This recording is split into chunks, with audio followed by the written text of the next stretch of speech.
Hello Pop-Uppers, this is Chacha and I hope that you are having a great day today. Today I'm going to show you this pop-up design of a beaver swimming in the pond. Want to know how I made it? Keep watching! Let's prepare all the pop-up elements first, like the parts of the beaver, the tail, the body, and the head, the beaver's home, and the spread that looks like water. We're going to attach the beaver's home first, so let's create a crease.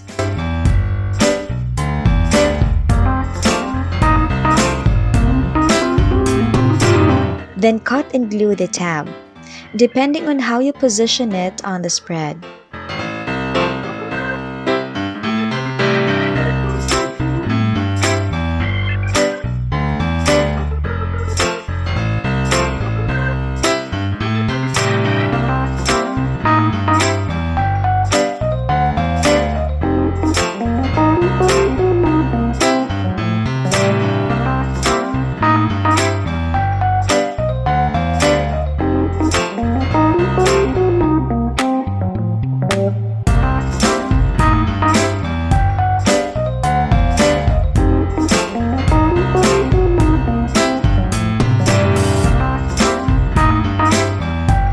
Next, let's attach the tail.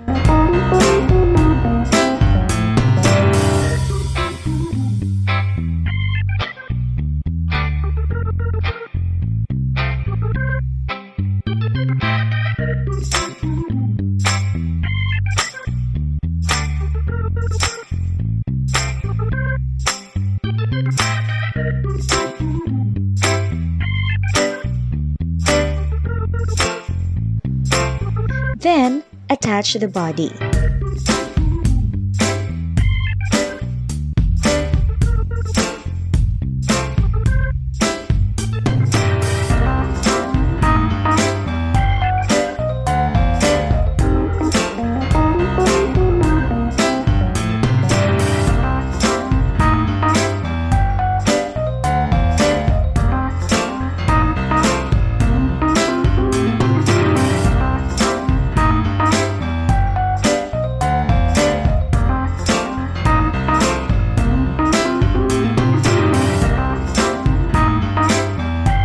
It's important to fold the spread often when you try to attach the pop-up elements to make sure that they work and pop up correctly.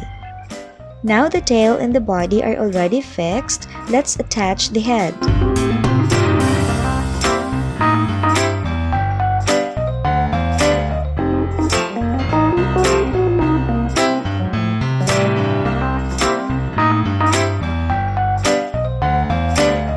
As you can see, these are just simple V-fold that we put on the center of the spread. Okay, now it's time to draw the other elements to add details on our pop-up illustration.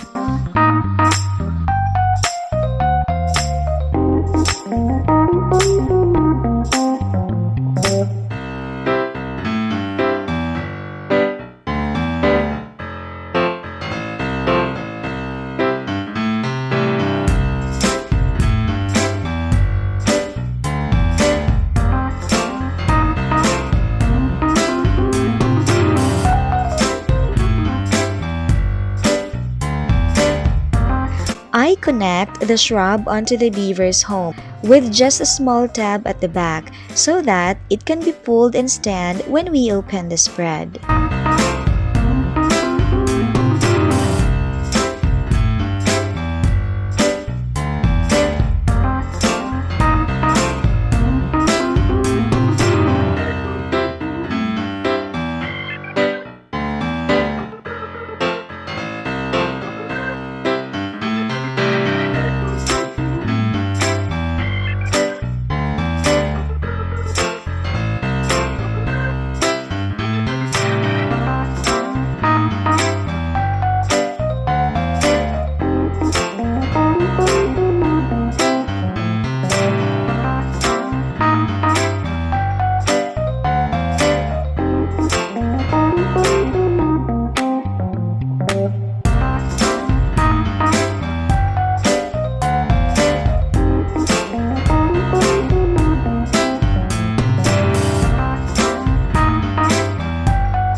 Okay, now that the pop-up elements are fixed, let's add some highlights.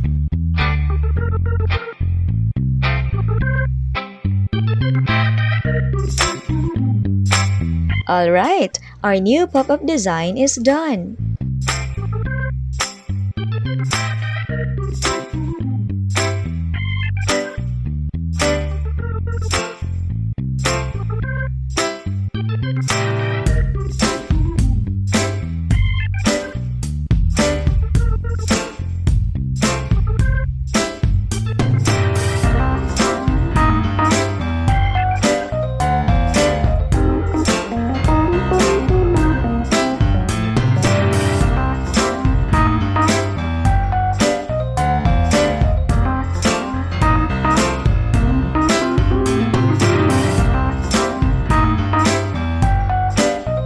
Pop-uppers, thank you for watching this video, and I hope that we continue to make more pop-up designs together in the future. See you next time. Have a great day. Bye!